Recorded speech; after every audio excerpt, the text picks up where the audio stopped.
And right now, I'm happy to welcome Lights to Q. First off, what is it about comics that you love?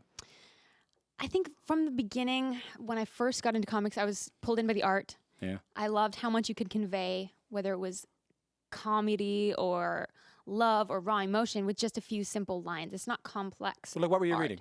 Well, when I first got into comics, it was Archie. Yeah, It was like Herman, Calvin and Hobbes, Far Side, all those. Okay, see, because that's my that's my Comics come in comics. all kinds of forms. Like my comics are Archie, Far Side, Calvin and Hobbes. These are amazing comics, and that's an art form in itself.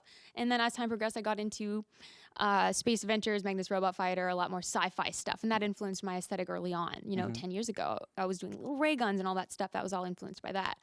And then I got into Wonder Woman and franchise characters. And then as my taste progressed even further in the last, 5 years, I got into indie comics. And it became really clear to me that comics are at the forefront of talking about social issues. It's one of the greatest mediums it's one of the most progressive mediums. Why? Almost every comic, at least of the ones that I read, especially ones that are in indie comics, even in the big publishers like DC and Marvel, they have commentary within them as well. But people can comment on things that are important to them, whether it's social issues or the environment or there's any number of issues that you can comment on without having to beat someone over the head with it. It works itself into the story. Well, that's so interesting to me because, and I'm not trying to typecast all comics, but in a lot of comics, the stories take place, including your own, in kind of another world, in another time. So what is it about taking us away from Earth or taking us away from now that helps us reflect on social issues of now? Well, outside of all of it, I think there is no production value limit in comics. You can create other worlds and it's not costing you dollars, you know what I mean? You can come up with anything, and I think people artists and writers alike love to exploit that and write crazy things. Yeah. Things that you wouldn't even necessarily see in a movie because you can make it happen just by drawing it. So I think that opens up the door for a lot of cool visuals and cool worlds to create. But I mean, comics and writers love to write about their interests. That's the biggest advice I got leading into this is do what you love. And I've always had a penchant for like a dystopian fiction, and that's the video games I like, that's the comics I like. And I think it is important to comment on how you think that apocalypse is going to come around, and the environment's an important issue to me. My dad's a green architect, and so he's well versed in all of the things that need to happen in order for us to try to build a more sustainable future. So I implemented that into the book a little bit, where I talk about why this is the last bastion of humanity. We've taken and taken and taken, and yet they still continue to take with just this little city left, and that's part of the story. There's this sense of hopelessness in this last city on Earth, and the main character is the only one left pretty much looking for a little bit of hope in it. I'm still trying to figure out like the process here. Like you win the Juno for Pop Album of the Year for Little Machines. Yeah. Most people's next step is not to start writing a comic book. Where did this idea come from? Well, it's my fourth record. I think you've done the same thing a few times already, and you want to continue to challenge yourself. And as a fan of comics, and understanding the idea that I have so much more to say, and you can say it in an additional medium, especially one like this, I wanted to see the two cross over more. Comics and music are crossed over a few times here and there, especially in the alt world, never in the pop world, never by a girl. Mm-hmm. And I decided to be the first one to do that, I guess. And you learned going on YouTube, is this right? Oh, yeah. So I basically made this cognizant decision to write the story and then go into every session with the story, write songs that told the story, knowing that I would want to make a comic, not knowing how. Okay, so you had the story for the sessions for the record, and you also wanted to make a comic about the same story. I knew it was going to be a comic at some point, just didn't know how it was going to roll out. It was literally my way of forcing myself to push myself to do it. Because I think a lot of times we, out of fear of our inability to complete something, we just don't even try. And I've done that so many times in the past where I have all these big dreams and I'm like, oh, I don't know how to do that. Never mind. I'm not going to try. Mm-hmm. So this time I was like, okay, I'm forcing myself into doing this. And so initially I thought, I could do the art and maybe I bring on a writer on board because I've never written either. Right. And you can draw. And I've been drawing for a long time, but I knew I had to take it to the next level. So I was, webinars, tutorials, reading books. And for the writing, I reached out to Brian K. Vaughan, who I'm a huge fan of. He's one of the top writers in comics. He writes a book I love called Saga. He wrote Why the Last Man. He's now doing a lot of TV. He produced and wrote some Lost seasons. Big deal. He's a big deal. So I don't know what I was thinking reaching out to him, but we had a little dialogue going on Twitter. I reached out and basically said, hey, I know this is like probably never going to happen, but would you like, I told him about the project. And he just basically said, of course I have 1,000 things going on, but I think you can do it. I think you're a writer, and I think you in your heart of hearts know what to do. Here's my advice to you. I write 5 to 6 panels a page, 12 speech bubbles a page, never more than 2 or 3 lines of dialogue per speech bubble. He gave me some tips. Right. And that was my launching point, man. Brian K. Vaughan told me to do it. That's a lot of self-editing. It is similar to music because so much editing. In music, you have something you want to say, and you have to edit it down to 3.5 minutes and to lines that rhyme. Oh, yeah. And in this case, if you're writing like no more than 1 or 2 lines per speech bubble. Well, I started out in novel form because I didn't know how to write in storyboard form. Yeah. So I wrote. I was like, God, it must have been 70 pages or something of story, and ended up cutting 80% of it. Because all the visuals were taken care of in the art, and then you realize that all this dialogue is pointless if it doesn't develop the character or push the story along. So it really forced me to cut the fat a lot. And this is funny because with music, it's the same thing. Writing alone is the same challenge. That's why I love co-write. So there's this record's full of co-writes. Every song I was writing with another person, and it was great because it helps you edit yourself in the process. But you had to go to them and say, hey, I'm also writing this comic book when we sit down to write this song. Well, that made it fun, because I could go in and be like, this is the story. I actually had the story divided into 12 segments of the arc, and would go in and say, well, this is the part I'd like to write about today, or is there a part of this story that speaks to you? Let's write about this. And I would tell them the story, and then we would dive right in. Yeah. We didn't dilly-dally for like 3 hours at the beginning of a session trying to figure out, how sad I am or what I'm going through, you know what I mean? Like, I was able to just create this idea. They were into it, and most of the people, all of them that I wrote with had never experienced writing from a storyline before, and I would show them some of the art, and I think it was exciting for them too. So it was like just it established a fun creative environment, and actually walked away from these sessions with some really great friends. And I think some of these writers have written, probably trillions and trillions of songs. That's it, right? And this is a challenge for them too. Speaking of challenges, think you can boil down the plot of these 6 issues in like 30 seconds? Can you give me can we try this? Yeah. All right. So at its this is the super simple storyline that I brought into all the sessions. This was before I even built the world, because I'd read this book by Alan Moore called Writing for Comics, and he basically said, before you flesh out your plot too much, create your world, create maps, create the government, the environment, everything, and then pick your wormhole in time through this world in which your plot happens. So that sort of world building happened in a separate moment.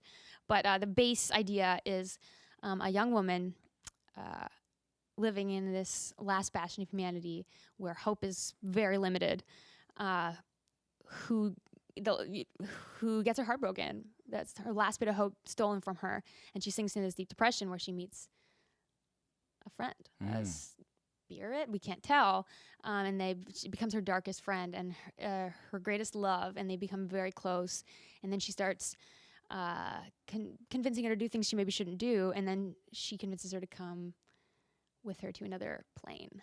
And I can't give too much away from the story after that, but she's forced to turn within herself and overcome this, and at the end discover her own strength through that. And it's obviously a commentary on mental health, depression, things I've dealt with in the past. Yeah. It's when your vices become your best friend. And is that why the character looks so much like you? Well, that was a cognizant decision as well, because I knew I'd want to bring her to life in some capacity, and she does respond to things the way I do. So she is me in another world, I think. Oh no, so it's not like the character is based on you. It's like she's a fictional character. You're basing yourself off the character. Yeah, so I'm bringing her to life in some respect by getting the tattoo and dyeing the hair, and that's commitment. It is commitment, but at the same time, she is like. And this is what I say, like, if you read the comic, you'll get to know me through her, because she responds and converses the way that I do. She doesn't take herself too seriously. She's got lots of flaws, and I think that's what I relate to most when I play a video game or when I watch a movie or when I read a comic. It's like, the days of superheroes are beautiful, and that's a whole other idea. These like impregnable beings that are immortal and that are better than us. They're better than us, and there's a certain thing about that's nice, but that's not what I relate to. You know what I mean? I like people that are real and that are broken, don't always make the right decisions, and just because you're sad and broken doesn't mean you're weak. It doesn't mean that you're finding strength in some way. I want to talk to you about this before we move on. A lot of people listening to this show will know your connection to this show, Q. 2014, you part ways with your previous manager, former host of this program, Jian Gomeshi. I think most people listening to this probably know what happened next. Tried in court for sexual assault against 3 different women, eventually found not guilty. In another case, he signed a peace bond and apologized to a former producer on this show. It was a really difficult time for a lot of people. Yeah. I mean, in this building, outside of this building, and he'd been your manager for 7 years. Well, what was that time like for you?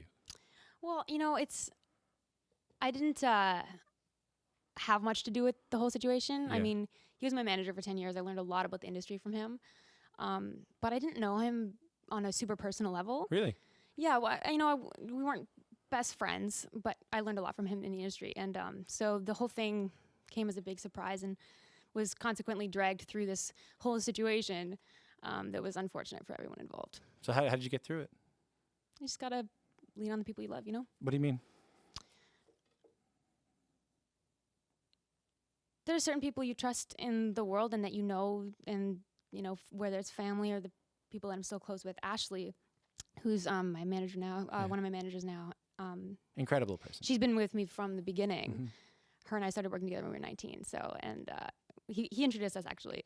So we're like best friends. We've gotten through a lot together. Listen, I know this is not. I can tell, and this isn't easy to talk about. I do really appreciate you talking about it. Yeah, no problem. I just know it must have been. Yeah, there must have been some hard moments in there. Yeah. Oh, definitely. Yeah, it was hard for everybody. I'm sure it was hard for you guys as well on this show. Yeah. Okay, so let's move on. On your last record, when you put it out, you had a newborn. Now she's a full-grown toddler in your comic book and album. And I found this really interesting earlier when you were talking about dystopias. Does that give you pause? Do you ever worry about the world your kid's going to grow up in? I do. It's funny. I see the world in two ways. Like there's people that don't see the bigger picture and there's people that do. And I think as long as the people that see the bigger picture can put the work in for them to try to make up the balance, then I think we're going to be okay. Like I look at people like my dad and my mom. Yeah. They're very environmentally conscious. And my mom's growing this massive, amazing permaculture garden in the backyard. And she's like, in 5 years, we should be able to live off this. They're plant-based. I'm learning to go vegan. I mean, a lot more people these days are vegetarian and vegan. Yeah. Learning the environmental impact of all of that. And so, I mean, there's beauty in the world and people are becoming more and more aware of the right way to treat human beings. I think social media has helped that a lot. Yeah. You're optimistic? The world is getting better. I'm optimistic. The world, really? Despite all that, I'm a doomsday prepper as well. So I'm looking on both. I have a kit. Yeah. No way. What's in your kit? Oh, I totally have a kit. Couple of Tupperware containers. I got some MREs, which are like dehydrated meals. Got like a what they eat in the army, right? Yeah. Yeah.